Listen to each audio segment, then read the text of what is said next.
Hello everybody, welcome back to my channel and welcome to a long awaited video. Now, if you followed my channel around this time last year, you will have followed this story as it unfolds. But for those of you that haven't, basically, quick run through.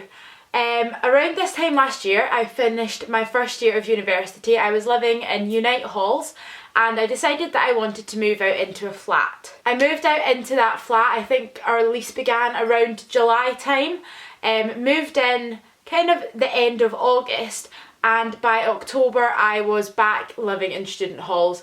Basically, the full situation did not work out whatsoever.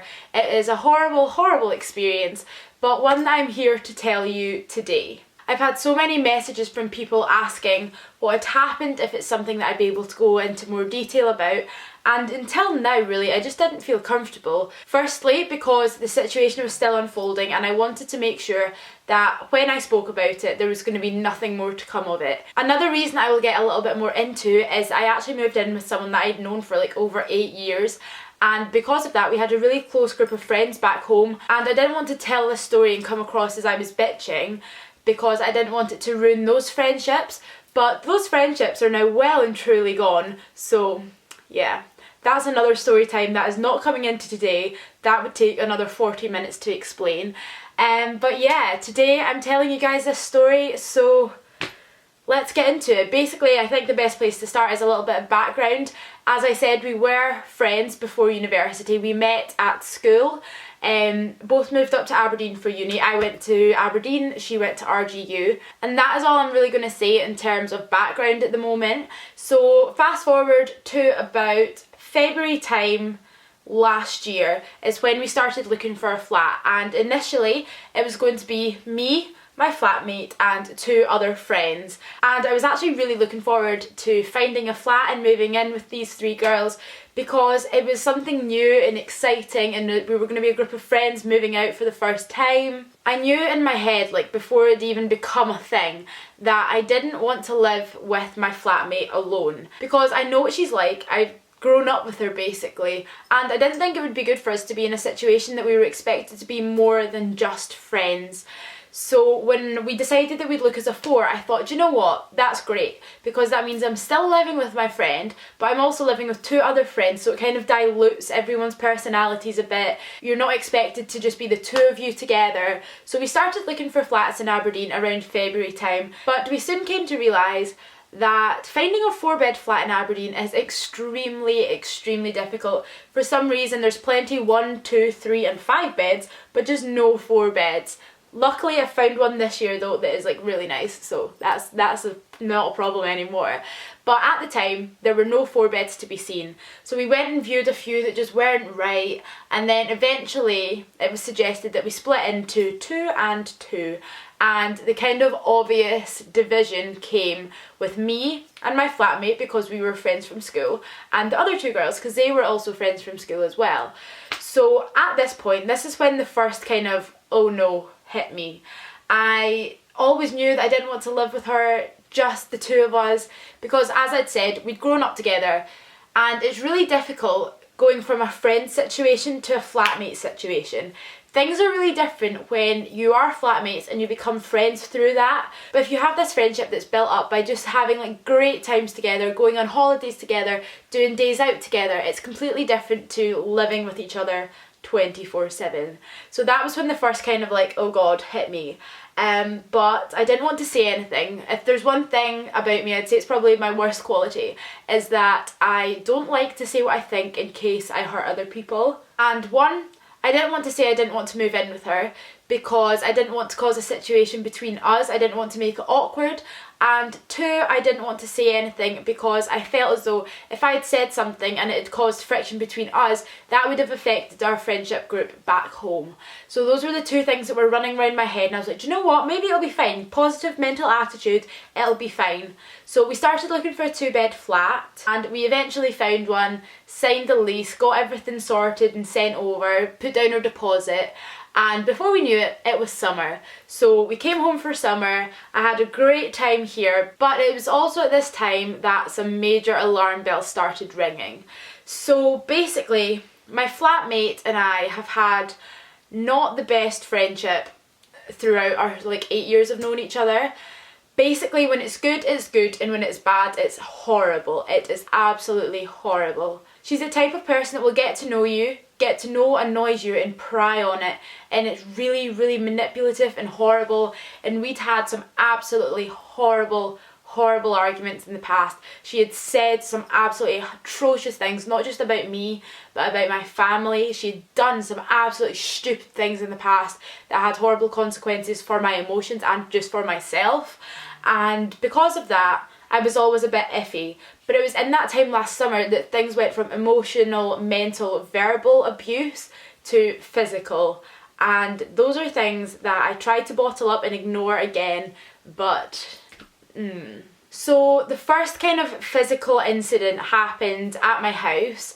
All my friends and family were around. We were having a little summer party and we were out on the decking outside, and me and my group of friends were just sitting in a circle on the decking having a chat, and my uncle came over and came to sit down, and as he came to sit down he like tripped and fell. So I was sat here, flatmate was sat here, and the rest of us were like in a circle. So as my uncle fell, he went to go and fall on me, so I put my arm down there to like stop myself from falling, and she also put her arm on my leg. At first I thought it was to stop me falling, whatever.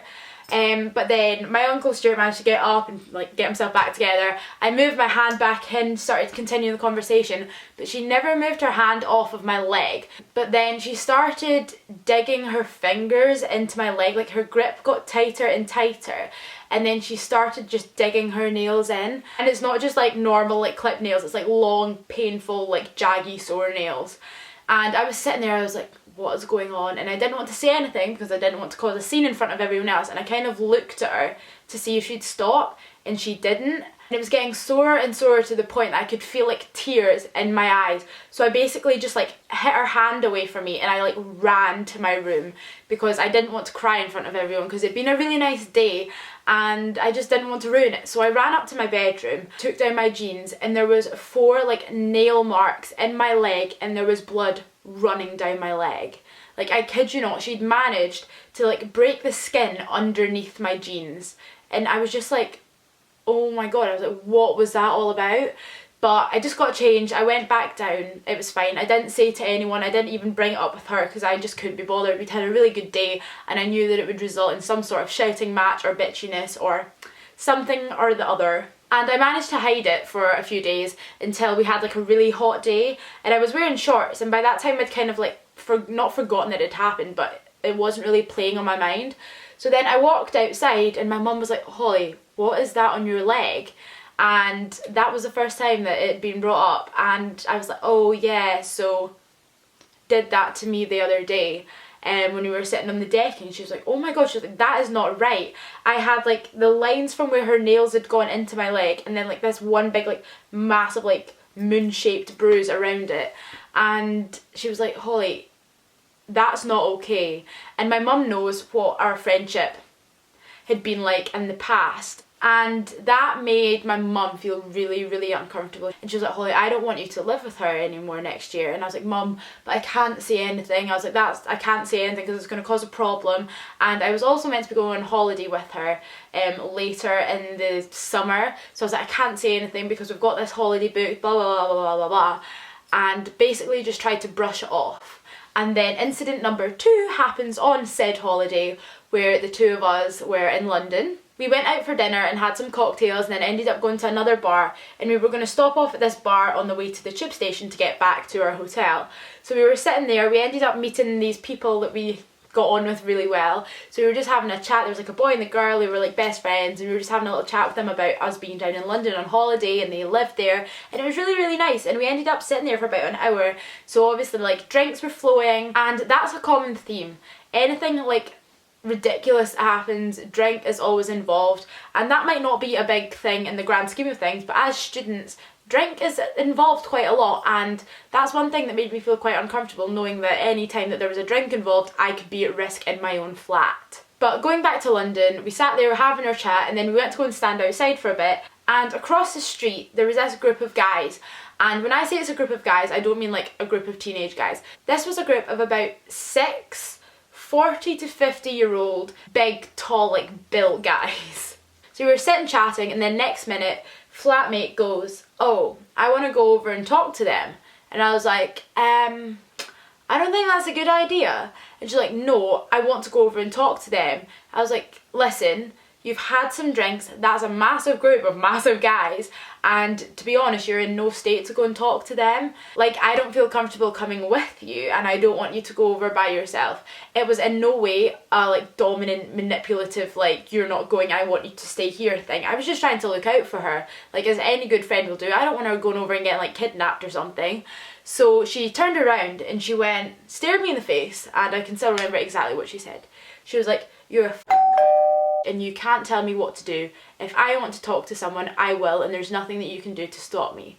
She then picked up my arm and bit me like right here, like full force. I couldn't pull away. I had to like push her on the forehead to like push her back, and in doing so, her teeth like ripped along the side of my arm, which was like incredibly painful. And then she just turned around and walked over, and I was like, oh my god, like what the hell is wrong with her? And at that point, our two new pals were also there, and they just turned around and they're like, "What was that? Like, are you okay? Has that ever happened to you before? Like, what's going on with her?" I was like, "No, I'm fine. Like, it really hurts, obviously, but it's fine. It's not a problem. Like, she's done something similar before." And they're like, "Oh my god, that is not right." So we went back inside, and I honestly, in that headspace I was in, I could have just walked away and left her. Like, I was so livid. There was like bite marks on my arm. It already started to turn to a bruise. It was like that sore. But instead of just walking away and leaving her to fend for herself in the middle of London, I walked back into the bar. I sat at one of the seats at the window and I watched to make sure that she was okay. Because, I mean, that's just me, caring, loving little individual here. And eventually she came back and I said, "Right, we're going." So picked her up, got to the tube station, got on the tube home, got off halfway so that she could spew in a bin, got back on the tube, walked home, and I lay in bed that night. I was just like, what the hell? Like, I didn't say anything because she was in no state to be able to like reflect on the situation whatsoever. And then I woke up the next morning and she was like, "Oh, my head's really sore, blah." I was like, "Yeah, my arm's really sore. Like, this is what you did to me last night." And she's like, "Oh, okay," and walked into the bathroom. That was it. Like, no apology, no nothing. I had this like bruise about this size on my arm. And I didn't bring it up again because it was just the two of us in London by ourselves. I didn't want to, one, ruin the holiday, two, cause an argument or like anything like that. So I just kind of bottled it up until I got back, and my mum was like, "What has happened now?" And I told her the situation, I told her what had happened. And at that point, it was about a week until I moved back up to Aberdeen. And she just looked at me, she's like, "Hollie, you do not need to go back to that flat." And in my head, all I can think is, I don't want to cause drama. We've already paid the deposit, we've paid the first month's rent. It's going to cause such a big problem, blah, blah, blah, blah. And my mum was just like, "Hollie, all of those things are things that can be fixed. If a friend abuses you like that, you don't need to like look out for their feelings." She was like, "We can do anything to get you out of this situation." But I was still like, "No, I can't. I'm gonna go up and see how it is. Maybe it'll be different when we're actually living with each other." So yeah, I moved up to Aberdeen, and to be honest, the first few weeks were fine. Like, we had a great time. It was really fun living together. It was something new. We didn't see each other that much because obviously we went to different universities, so it wasn't as if we were with each other all day every day. But after like that honeymoon period had ended, things started to go south very, very fast. The first little nitpicky thing that was like turned into a massive deal was me and my YouTube channel.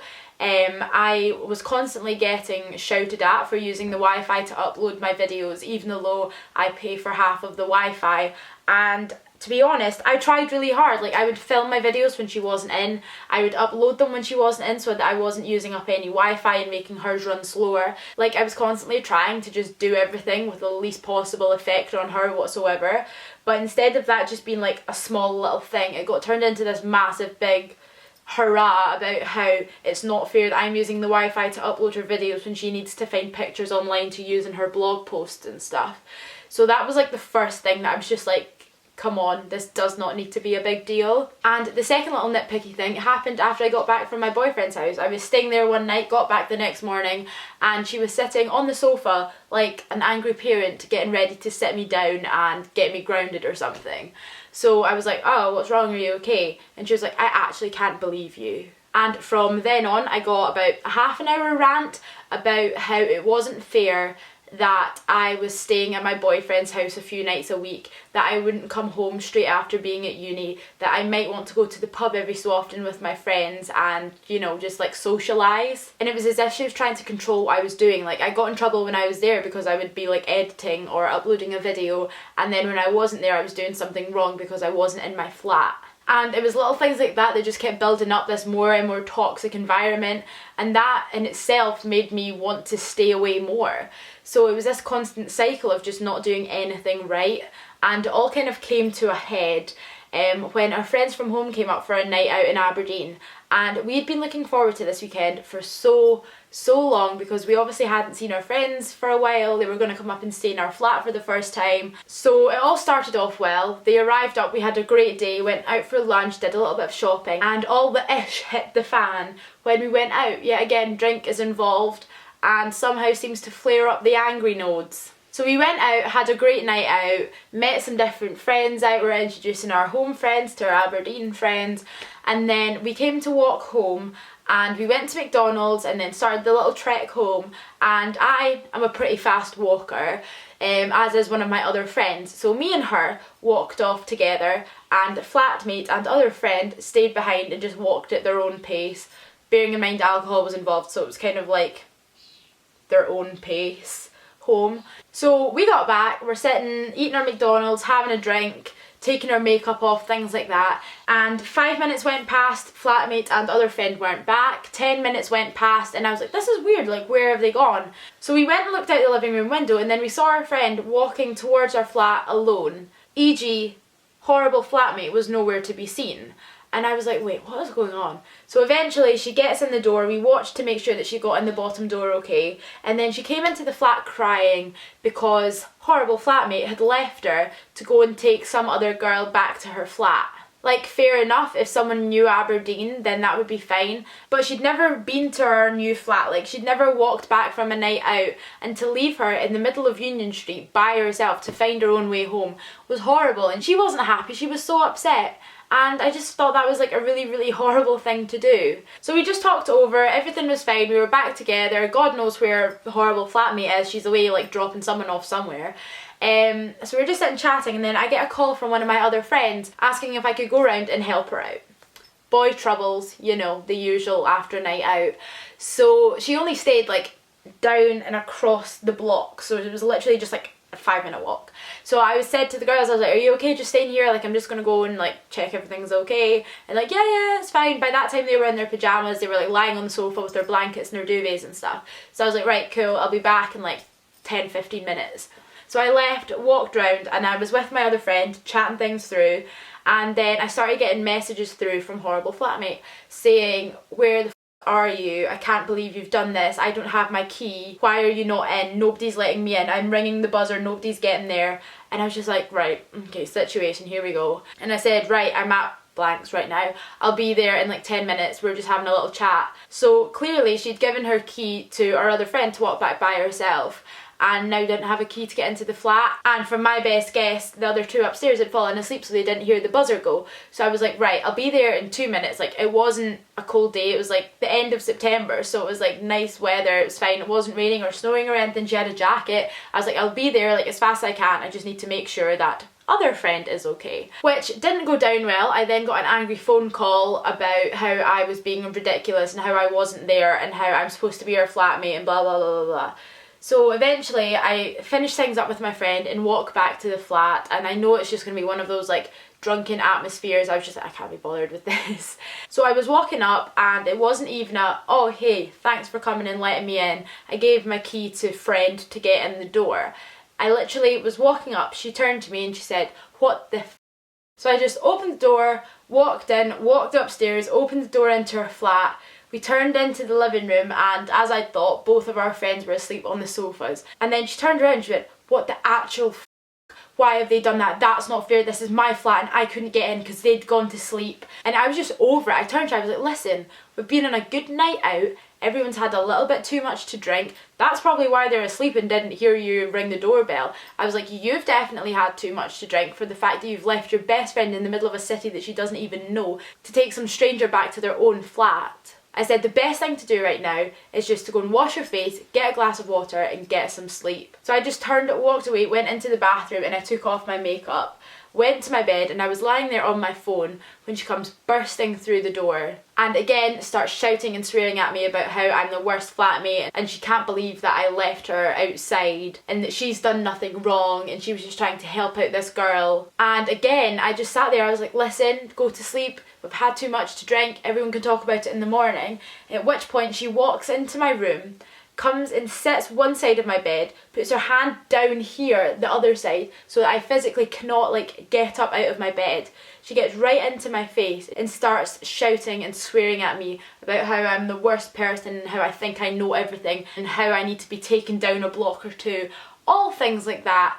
And I was just sitting there like, just go to bed, just please go to your bed. Now the next morning we all woke up and she actually had to go to work at like 9 or 10 or something. So she got up and left for work and then I was taking my friends to the train station, put them on the train and get them home.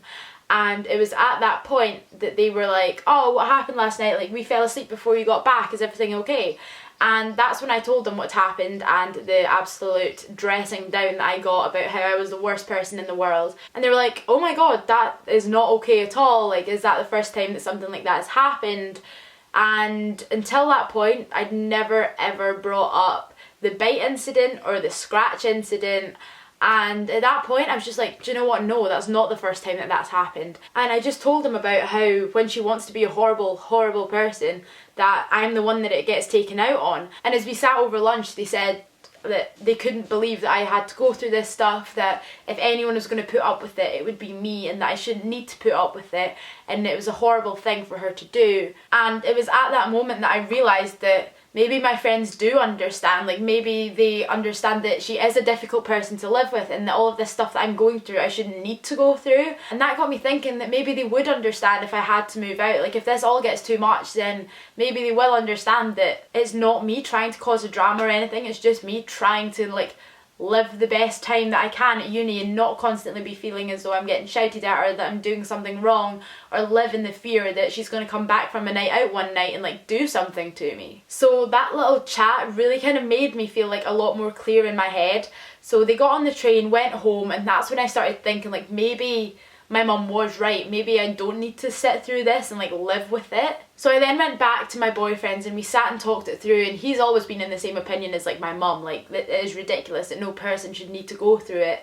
And like it even got to the point I was scared to go into my own flat. Like I was scared to go to my own flat alone in case she was in a bad mood and I got it taken out on me. Some of the stuff that happened even got to the point that my mum was scared that I would be like acid attacked in my sleep or something. She inquired if I could get a lock put on my bedroom door, which I wasn't allowed through the landlord agency. So yeah, it was like all of this stuff just started like running through my head more and more, and then I knew that I had my friends that said that they understood that what I was going through, and I thought, do you know what, maybe I don't need to put up with this, maybe I can move out. So I stayed at my boyfriend's that night, I went home the next day and I was sitting in my room, and then I realised that the picture of me and my dad had moved from my bedside table onto like the cabinet up at the other side of the room, and I was a bit like, wait, what? Like what's going on here? But it was just one of those things, I kind of brushed it off, I put it back where it was.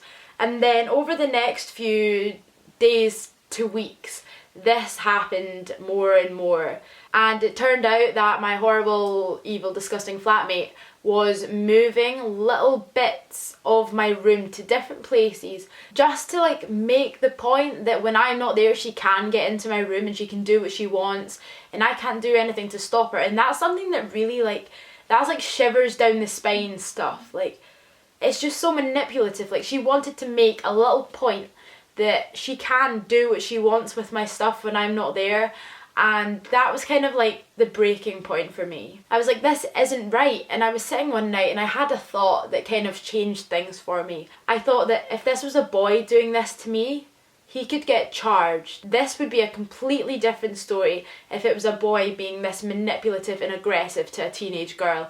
But just because it was another girl of the same age, I felt as though I didn't have any grounds to be scared or worried or want to get out of the situation. And that's at the moment I realised that no, this isn't right. I need to get out for like my own sanity. Like, I just need to enjoy myself. I need to not be scared to be in my own bedroom. So that's when I started making changes. The next day I woke up, I went back to the halls that I'd stayed in first year, and luckily like all of the same reception staff were there that I used to get on really well with. I actually walked in and I broke into tears. Like, I was that just kind of like bottled up with all of this like stuff that had to come out, and I was like, do you have any spare rooms, because I really need to come back. And luckily they had 7 spare rooms, so I was like, right, put my name on one of them, when can I move in? And I got told as soon as I'd signed 2 forms and got my mum to sign one, then I could move in. And I was like over the moon, because I wanted to get that sorted. I wanted to know that I had somewhere else to go before I said that I was moving out, because again, I was scared of what she would do if she thought that I was moving out. So I got all of that sorted and started packing up little bits in my room, ready to move everything over. And then that night she got home from work and I was just like, here, can I have a moment? And I sat down, I told her that I wasn't comfortable, I wasn't happy, and I wanted to move out. And as you can probably imagine, that went down like an absolute lead balloon. There was lots of screaming and shouting and swearing, and yeah, she eventually stormed out, which made it easier for me because I could pack up in peace. And yeah, that is the story of why I moved out of my student flat. I hope that you guys enjoyed this story time. I hope it gave you some answers to all of these questions I've been receiving over Instagram DM and on my YouTube videos for the last few months. Obviously it is not a nice situation whatsoever, but it's a story that I felt as though I had to tell, because this is the time of year that a lot of people are going to be moving in with someone new, and I just want to let you guys know that if you're not happy, if you're not comfortable, you can get out. You shouldn't put yourself through it, and if you do move in with someone and it eventually starts going south, you shouldn't be afraid to find something new. Like, those 2 or 3 months were honestly some of the most unhappy, anxious, horrible, nervous times of my life, and I'm lucky enough that I got out of it before it got any worse, because I don't know what she would have done if I'd stayed there for longer. So yeah, there's always something that can be done. If you guys have any questions or just anything that you're looking for advice on, let me know, whether that is down below in the comments, on Instagram DMs, anything. Let me know and I'll be sure to answer. So on that note, I'm going to end this tremendously long video. Thank you guys very much for watching. Be sure to pop on the little notification bell if you haven't already, because YouTube is being an absolute nightmare. And I will see you again next week with a new video. Bye!